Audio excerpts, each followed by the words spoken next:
PMN news, देश की आवाज़। পিএমএন নিউজে আপনাদের প্রত্যেককে স্বাগত। আর আজকে আমাদের অফিস নতুনভাবে কলকাতায় উদ্বোধন হওয়ার সাথে সাথেই আমরা এমন একজনকে পেয়েছি যা আপনাদের প্রত্যেকের পরিচিত মুখ, বাদশাদাকে, যিনি দীর্ঘদিন ধরে শ্রমিক সংগঠনের নেতৃত্ব দিয়ে আসছেন। বাদশাদা, আজকে বলবো কেমন আছেন এই ঠান্ডা ওয়েদার? ঠান্ডা তো প্রচণ্ড। তো ঠান্ডার সময় ঠান্ডা হওয়াটাও উচিত। সেই হিসাবে ওয়েদার খুব সুন্দর ওয়েদার। তো শুনলাম যে আজকে আপনাদের নতুন নিউজ চ্যানেল উদ্বোধন হয়েছে, পিএমএন নিউজ বাংলা। তো আমরা এতে খুবই খুশি এবং আনন্দ যে এলাকার মানুষের এলাকার অনেক চাহিদা, যেগুলো আমরা সরকার পর্যন্ত পৌঁছাতে পারে না, সেগুলো আপনাদের মাধ্যমে হয়তো আমরা সেগুলো পৌঁছাতে পারবো। তাতে অনেক মানুষ উপকৃত হবে। অনেক বঞ্চিত লাঞ্ছিত মানুষ আছে যাদের আওয়াজ আমাদের সরকার পর্যন্ত পৌঁছাতে পারে না, সেই আওয়াজগুলো ওখানে পৌঁছবে। বাদশাদা, খুব জানতে ইচ্ছা করছে, একদম 26-এ ভোট, আর পশ্চিমবঙ্গ মানেই শ্রমিক, আলাদা অনুভূতি। কারণ পশ্চিমবঙ্গের বেশিরভাগ মানুষই কখনো কৃষি, কখনো শিল্প নিয়েই থাকে। কিন্তু বিরোধী এবং যত বিরোধী আছে তারা কিন্তু সেই সিঙ্গুরের আন্দোলন থেকে শুরু করে আজকে বিভিন্ন জায়গায়, আপনার হুগলি থেকে গত পরশুদিন হুগলিতে আবারও দুটো চট শিল্প বন্ধ হয়ে গেছে। ভোটের আগে একাধিক জায়গায় চট শিল্প বন্ধ হচ্ছে, শিল্প বন্ধ হচ্ছে, শিল্প হচ্ছে না। অথচ মাননীয় মুখ্যমন্ত্রী বলছেন চপ তৈরি করতে। এই নিয়ে কিন্তু ব্যঙ্গার্থক হচ্ছে। আপনি এই বিষয় নিয়ে কী বলবেন? দেখেন, পশ্চিমবঙ্গ শ্রমিক ইউনিয়ন বা শ্রমিকের দিক থেকে অনেক চিন্তা ভাবনা করে।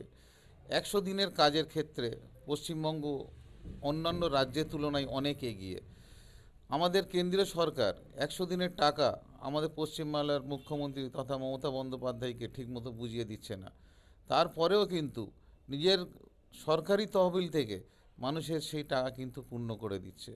সেই জন্য আমাদের মাননীয় মুখ্যমন্ত্রী মমতা বন্দ্যোপাধ্যায়কে আমাদের অন্তর থেকে অনেক ধন্যবাদ, শুভেচ্ছা জানাই। এবং কেন্দ্রীয় সরকারে এত লাঞ্ছনা বঞ্চনার পরেও কিন্তু আমাদের নেত্রী কাজ সেইভাবে এগিয়ে নিয়ে যাচ্ছে। এবার আপনি যে বলছেন চপের ব্যাপারটা, এগুলো যে আমাদের নেত্রী বলছে যে আপনি চপের ব্যবসা করে খান, সেটা কিন্তু একটা মৌখিকভাবে ছিল যে আপনি কিছু করতে পারছেন না, আপনার চাকরি নেই, আপনি কেন পরিযায়ী শ্রমিক হয়ে যাবেন, আপনি বাংলায় বসে যদি আপনি চপ বিক্রি করেন আপনার কিন্তু কিছু উপার্জন হবে।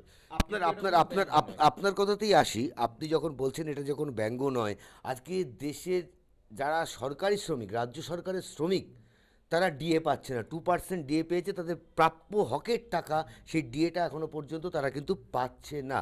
উপরন্তু পশ্চিমবঙ্গে দীর্ঘ বছর থেকে মাননীয় মুখ্যমন্ত্রী কোন নতুন শিল্প করেছেন আপনি যদি একটু বলেন। না, শিল্প দিক থেকে আমরা অনেক পিছিয়ে আছি। এই জন্যই যে আমরা যে আমাদের কেন্দ্রীয় সরকার যে আছে, কেন্দ্রীয় সরকার আমাদের এখানে পশ্চিমবাংলায় যেসব শিল্পপতিরা আসছে তাদের নানান রকমভাবে তাদের মাথায় কুমন্তব্য ঢুকিয়ে দিচ্ছে যে বাংলায় গেলে ভালোভাবে শিল্প করতে পারবে না, ওখানে অনেক মাফিয়া আছে বলে তাদের ঢুকতেই দিচ্ছে না। কিন্তু পশ্চিমবঙ্গ শিল্পর দিক থেকে কিন্তু অনেক উন্নত।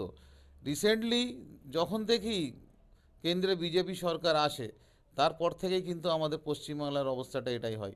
তারপরেও কিন্তু শিল্প যতটা ছিল যে চলে গেছে বা আসছে না তেমন না, অনেক শিল্প হয়েছে এবং হচ্ছে। অনেকজনা দিদির সঙ্গে অনেক দেশ বিদেশ থেকে তারা যোগাযোগ করেছে, এখানে নতুন করে আবার শিল্প গড়বে।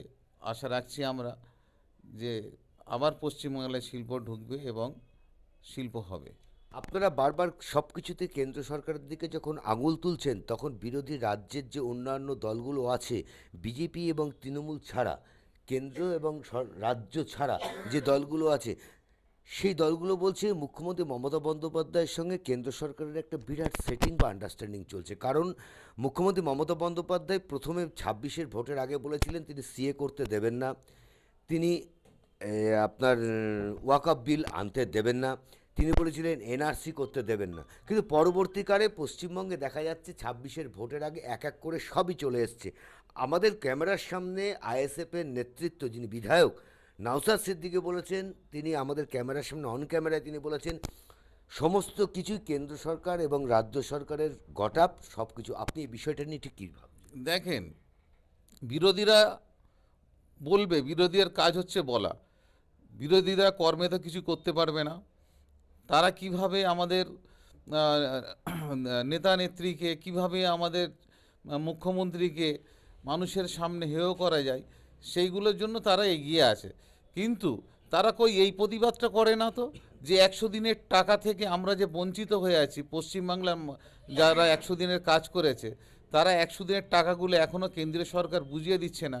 কই বিরোধীরা এই কথাগুলো তো বলে না যে কেন আমাদের টাকাটা বুঝিয়ে দেওয়া হোক। তো আমাদের পশ্চিমবাংলা যেভাবে আমাদের নেত্রী মমতা বন্দ্যোপাধ্যায় যেভাবে চালাচ্ছে, আশা করি বিগত দিনে এইভাবে আমাদের রাজ্য চলেনি।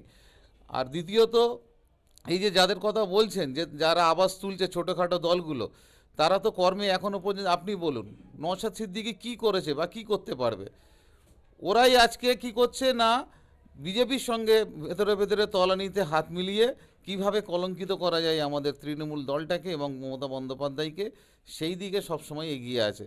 কই এরা কি কোনো সময় বলেছে এই ছোটোখাটো দলগুলো যে আমাদের কেন 100 দিনের টাকা বুঝিয়ে দেওয়া হচ্ছে না? আপনি বলুন তো কোন চ্যানেলের মাধ্যমে কোথায় বলেছে যে কেন্দ্রীয় সরকারের বিরুদ্ধে আন্দোলন গড়ে তুলেছে যে কেন 100 দিনের টাকা বুঝিয়ে দেওয়া হচ্ছে না? আজকে আপনি যখন 100 দিনের টাকার কথাই বললেন, কেন্দ্র সরকার কিন্তু বলছেন যে 100 দিনের টাকা যে সমস্ত নিয়ে আমরা আরও অনেক অনেক আজকের নতুন অফিস উদ্বোধন আপনার কেমন লাগলো?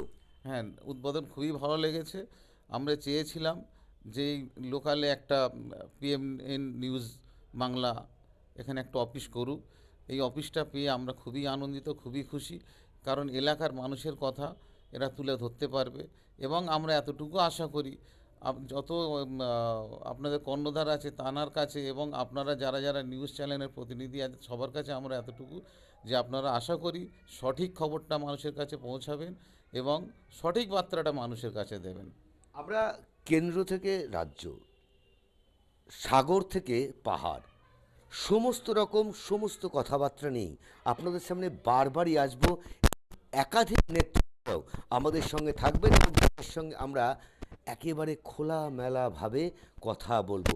সঙ্গে থাকুন, দেখতে থাকুন পিএমএন নিউজ। जनहित से जुड़ी खबरों के लिए पीएमएन न्यूज को लाइक करें, शेयर करें और चैनल को सब्सक्राइब जरूर करें।